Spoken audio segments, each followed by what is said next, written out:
ലോകത്തിലെ ഏറ്റവും ശക്തമായ നാവികസേന, അതിലെ ഏറ്റവും അഡ്വാൻസ്ഡ് എയർക്രാഫ്റ്റ് കാരിയേഴ്സിലൊന്ന്.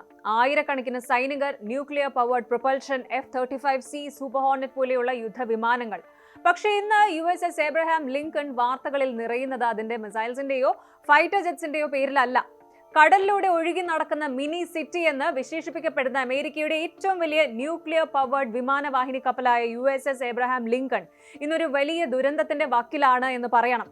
250-ലേറെ ദിവസം കടലിൽ തുടർച്ചയായി കഴിയേണ്ടി വന്ന 5000-ഓളം വരുന്ന സൈനികരുടെയും മെറീനുകളുടെയും mental health, food, water, sanitation, basic supplies എന്നിവയെക്കുറിച്ചുള്ള ഗുരുതരമായ പരാതികളാണ് ഉയരുന്നത്. നരകതുല്യമായ ജീവിത സാഹചര്യങ്ങൾ സഹിക്കാനാവാതെ കപ്പലിലുള്ള സൈനികർ കടലിലേക്ക് ചാടി ജീവൻ ഒടുക്കാൻ ശ്രമിക്കുന്നുവെന്ന മാധ്യമ റിപ്പോർട്ടുകളുമാണ് പെന്റഗണിനെയും ലോകത്തെയും ഒരുപോലെ ഞെട്ടിച്ചിരിക്കുന്നത്. ഈ റിപ്പോർട്ടുകൾ പുറത്തു വന്നതിന് പിന്നാലെ പെന്റഗൺ പ്രതിരോധത്തിലായി. കോൺഗ്രസ് വിശദീകരണം ആവശ്യപ്പെട്ടു. ഡിഫൻസ് സെക്രട്ടറി പീറ്റ് ഹെഗ്സെത്ത് ആരോപണങ്ങൾ തള്ളി. പിന്നെ ഇപ്പോൾ മറ്റൊരു എയർക്രാഫ്റ്റ് കാരിയറായ USS ജോർജ് വാഷിംഗ്ടണിനെ മിഡിൽ ഈസ്റ്റിലേക്ക് അയച്ച് ലിങ്കണിനെ റിലീവ് ചെയ്യാനുള്ള നീക്കവും തുടങ്ങി. എന്താണ് USS എബ്രഹാം ലിങ്കൺ എന്ന വമ്പൻ യുദ്ധക്കപ്പലിൽ യഥാർത്ഥത്തിൽ സംഭവിച്ചത്? മിലിറ്ററി റിപ്പോർട്ടുകൾ പുറത്തുവിട്ട ആ ഞെട്ടിക്കുന്ന യാഥാർത്ഥ്യങ്ങൾ എന്തൊക്കെയാണ് പരിശോധിക്കാം. ആദ്യം USS എബ്രഹാം ലിങ്കൺ എന്താണ് എന്ന് നോക്കാം. ഇത് നിമിറ്റ്സ് class nuclear powered aircraft carrier ആണ്. ഏകദേശം 5000 സെയിലേഴ്സ്, മെറീൻസ് ഒക്കെ ഉൾപ്പെടുന്ന ഒരു ഫ്ലോട്ടിംഗ് മിലിറ്ററി സിറ്റി. പക്ഷേ ഇപ്പോഴത്തെ ഡിപ്ലോയ്മെന്റ് സാധാരണ ഡിപ്ലോയ്മെന്റ് അല്ല. 2025 നവംബർ 21-നാണ് കാലിഫോർണിയയിലെ സാൻ ഡിയേഗോയിൽ നിന്ന് USS എബ്രഹാം ലിങ്കൺ യാത്ര തിരിച്ചത്.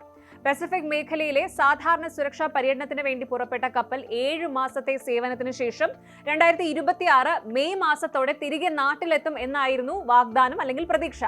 പക്ഷേ ഇതിനിടെ മിഡിൽ ഈസ്റ്റിലെ ഇറാൻ കോൺഫ്ലിക്റ്റ് ശക്തമായി. അമേരിക്ക നേരിട്ട് യുദ്ധത്തിൽ ഇറങ്ങിയതോടെ ലിങ്കന്റെ മിഷൻ മാറി. പസഫിക്കിൽ നിന്ന് മിഡിൽ ഈസ്റ്റിലേക്ക്. അവിടെ എത്തിയ ശേഷം കാരിയർ സ്ട്രൈക്ക് ഗ്രൂപ്പ് US ഓപ്പറേഷൻസിന്റെ പ്രധാന ഭാഗമായി തീർന്നു. ഇപ്പോൾ ആ ഡിപ്ലോയ്മെന്റ് 9ാം മാസത്തിലേക്ക് കടന്നിരിക്കുകയാണ്. തങ്ങളുടെ തിരിച്ചുവരവിന്റെ തീയതികൾ പലതവണ മാറ്റിവെച്ചതും തുടർച്ചയായിട്ട് 200 ദിവസത്തിലേറെയായി ഒരു പോർട്ട് കോൾ പോലും, അതായത് പോർട്ട് കോൾ എന്ന് പറയുന്നത് കപ്പൽ കരയിൽ അടുപ്പിച്ച് സൈനികർക്ക് വിശ്രമം നൽകുന്ന സംവിധാനമാണ്, അതുപോലും ലഭിക്കാത്തതുമാണ് നാവികരുടെ മാനസിക സന്തുലിതാവസ്ഥ പൂർണ്ണമായും തകർത്തത്. ആധുനിക നാവിക ചരിത്രത്തിലെ തന്നെ ഏറ്റവും ദൈർഘ്യമേറിയ കടൽവാസത്തിന്റെ റെക്കോർഡാണ് ഈ കപ്പൽ ഇപ്പോൾ കുറിച്ചിരിക്കുന്നത്. ഇവിടെയാണ് പ്രശ്നങ്ങൾ തുടങ്ങുന്നത്. ലിങ്കണിലുള്ള സെയിലേഴ്സിന്റെയും അവരുടെ ഫാമിലികളുടെയും ഒക്കെ ആരോപണങ്ങൾ പ്രകാരം ബേസിക് സപ്ലൈസ് പോലും ചില ഘട്ടങ്ങളിൽ കുറവായിരുന്നു. ഭക്ഷണക്ഷാമം, കുടിവെള്ളത്തിൽ മലിനീകരണം, സോപ്പ്, ടൂത്ത് പേസ്റ്റ്, ഡിയോഡ്രന്റ് എന്നിവ കിട്ടാനില്ല. തപാൽ സംവിധാനം അവതാളത്തിലായതോടെ കുടുംബങ്ങൾ അയച്ച കെയർ പാക്കറ്റുകൾ മാസങ്ങളായിട്ട് കുടുങ്ങിക്കിടക്കുന്നു. അതിനൊപ്പം പ്ലംബിംഗ്, ബാത്റൂം, ഷവേഴ്സ് തുടങ്ങിയവയെക്കുറിച്ചും പരാതികൾ ഉയർന്നിട്ടുണ്ട്. ഇവയെല്ലാം കൂടി ചേർന്നപ്പോൾ ക്രൂ മെമ്പേഴ്സിന് ഇതെല്ലാം ഗുരുതരമായി ബാധിച്ചു എന്നാണ് കുടുംബങ്ങൾ പറയുന്നത്. ഇതിനു പുറമെ ഇറാനിൽ നിന്നുള്ള മിസൈൽ ഡ്രോൺ ആക്രമണ ഭീഷണികൾ നിലനിൽക്കുന്നതിനാൽ 24 മണിക്കൂറും കപ്പലിൽ അലാറങ്ങളും അതുപോലെ ജാഗ്രതാ നിർദ്ദേശങ്ങളും മുഴങ്ങിക്കൊണ്ടേയിരിക്കുന്നു. ഭയം കാരണം ഉറങ്ങാൻ പോലും കഴിയാത്ത അവസ്ഥയിലാണ് നാവികർ. ഒരു കാര്യം ഇവിടെ ശ്രദ്ധിക്കണം, ഇവയിലെ എല്ലാ ആരോപണങ്ങളും പെന്റഗൺ ഔദ്യോഗികമായി സ്ഥിരീകരിച്ചിട്ടില്ല, അംഗീകരിച്ചിട്ടില്ല. പക്ഷേ ഫാമിലി കംപ്ലയിന്റ്സ് അത്ര ശക്തമായതോടെ വിഷയം ഇപ്പോൾ കോൺഗ്രസിലേക്കും എത്തിയിരിക്കുകയാണ്. അതിലും ഭയാനകം, ഈ പറഞ്ഞതിലും ഭയാനകമായ കാര്യം എന്ന് പറയുന്നത് ഇവരുടെ മെന്റൽ ഹെൽത്ത് റിപ്പോർട്ട്സ് ആണ്. കപ്പലിൽ ജോലി ചെയ്യുന്ന ചില സെയിലേഴ്സ് വളരെ സിവിയർ ആയിട്ടുള്ള സൈക്കോളജിക്കൽ സ്ട്രെസ് അനുഭവിക്കുന്നു എന്നും ചിലർ ഓവർബോർഡ് പോകാൻ, അതായത് ആത്മഹത്യ ചെയ്യാൻ ശ്രമിച്ചതായും റിപ്പോർട്ടുകൾ പറയുന്നുണ്ട്. ഒരു നാവികൻ ഓവർബോർഡ് പോയ സംഭവം ഓഗസ്റ്റ് 3-ന് നടന്നതായിട്ട് US സൈഡ് സ്ഥിരീകരിച്ചിട്ടുണ്ട്. ആ നാവികനെ രക്ഷപ്പെടുത്തി മെഡിക്കൽ പരിശോധനയ്ക്ക് വിധേയനാക്കിയതായിട്ട് അമേരിക്കൻ ഒഫീഷ്യൽസ് സ്ഥിരീകരിച്ചിട്ടുണ്ട്. സംഗതി വൻ വിവാദമായതോടെ വാഷിംഗ്ടണിൽ വലിയൊരു രാഷ്ട്രീയ യുദ്ധമാണ് ആരംഭിച്ചിരിക്കുന്നത്. US defence secretary Pete Hegseth Panama സന്ദർശനത്തിനിടെ മാധ്യമങ്ങളോട് പറഞ്ഞത് ഈ റിപ്പോർട്ടുകളെല്ലാം കാര്യങ്ങളെ തെറ്റായി ചിത്രീകരിക്കുന്നു എന്നാണ്. ചില ദൗത്യങ്ങൾ നീണ്ടു നിൽക്കാറുണ്ട് എന്നും നാവികർ പ്രതികൂല സാഹചര്യങ്ങളെ നേരിടുകയാണ് എന്നും പറഞ്ഞ അദ്ദേഹം റിപ്പോർട്ടുകൾ തള്ളിക്കടഞ്ഞു. എന്നാൽ ജനപ്രതിനിധിയായ മൈക്ക് ലെവിനും സെനറ്റർ റിച്ചാർഡ് ബ്ലൂമെന്താലും പെന്റഗണിനെതിരെ രൂക്ഷമായ ഭാഷയിലാണ് പ്രതികരിച്ചത്. രാജ്യത്തെ സേവിക്കാൻ തയ്യാറായി വന്ന നമ്മുടെ സൈനികർക്ക് ചൂടുവെള്ളവും പ്രവർത്തിക്കുന്ന ശുചിമുറിയും ഒരു നേരം നല്ല ഭക്ഷണവും നൽകാൻ പോലും പെന്റഗണിന് കഴിയുന്നില്ല. എന്നിട്ട് ആ കുടുംബങ്ങളെ കള്ളന്മാരെന്ന് വിളിക്കാൻ ഹെഗ്സെത്തിന് എങ്ങനെ ധൈര്യം വന്നു എന്നാണ് ലെവിൻ ചോദിച്ചത്. ഇതിനിടയിലാണ് USS ജോർജ് വാഷിംഗ്ടൺ മിഡിൽ ഈസ്റ്റിലേക്ക് നീങ്ങുകയാണ് എന്ന വിവരം പുറത്തുവരുന്നത്.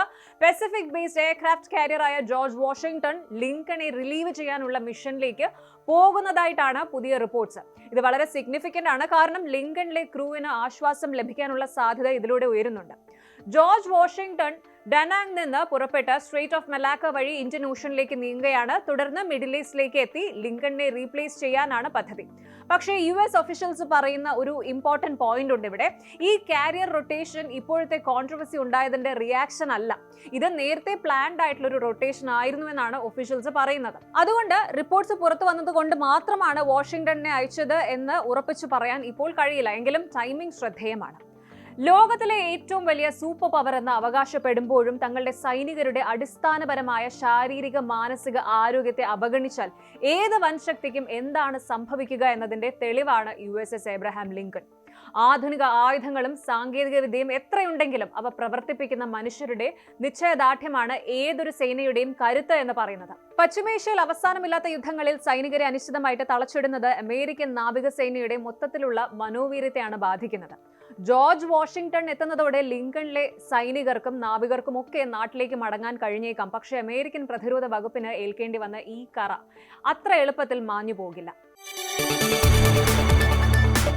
കൂടുതൽ വാർത്തകൾക്ക് News 18 Keralam YouTube channel subscribe ചെയ്യുക.